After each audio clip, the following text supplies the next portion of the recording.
இல்லையா? அதனால்தான் அந்த பிரிவுக்காக அவர் நம்ம கதற வேண்டிய கதறலை அவர் செய்தார்.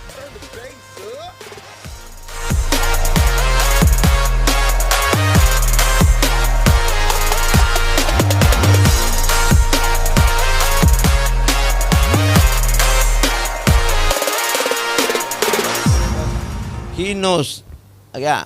அவர் சிலுவையில் தொங்கும் பொழுது he knows அந்த அந்த அந்த செப்பரேஷன் எப்படி, அந்த பிரிவோடைய பாதிப்பு எவ்வளோன்னு சொல்லி அவருக்கு தெரிஞ்சு இல்லையா? அதனால்தான் அந்த பிரிவுக்காக அவர் நம்ம கதற வேண்டிய கதறலை அவர் செய்தார். நம்ம தான் கதறி இருக்கணும். பிதாவே பிதாவே எலி எலி சபாத்தானி அப்படின்னு சொல்லி, பிதாவே பிதாவே ஏன் என்ன கைவிட்டேன்னு இயேசு பிதாவை கைவிடல. ஆனால் நம்ம எதை கதற வேண்டியது அவசியமாக இருந்துச்சோ அதை இயேசு கிறிஸ்து நம்முடைய சார்பில் செஞ்சார்.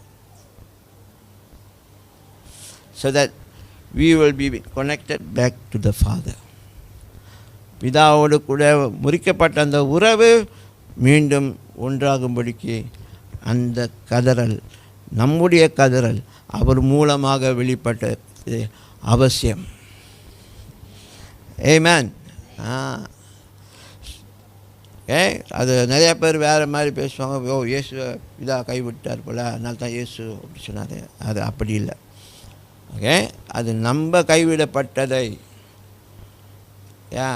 நம்ம தான் காணா போயிட்டோம், நம்ம தான் இப்போ கதறோம். நமக்குள்ளே அந்த என்னது